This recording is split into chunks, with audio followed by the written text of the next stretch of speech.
সুবহানাল্লাহি ওয়ালহামদুলিল্লাহি লা ইলাহা ইল্লাল্লাহ আল্লাহু আকবার ওয়ালা হাওলা ওয়ালা কুওয়াতা ইল্লা বিল্লাহিল আলিয়্যিল আযীম।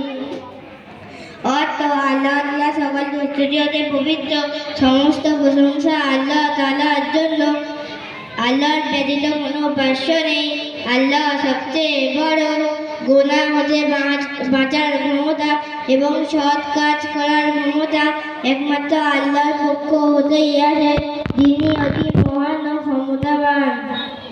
মাশাআল্লাহ, জাযাকাল্লাহু খাইরান। জাযা আকাইদের সঙ্গে সঙ্গে আমাদের বাচ্চাদেরকে নামাজের প্রাথমিক মাসলা মাসাইল, নামাজের কালিমা এবং তার সঙ্গে আসমা হুসনা আল্লাহ রাব্বুল আলামিনের গুণাবলী নামসমূহ শিক্ষা দেওয়া হয়।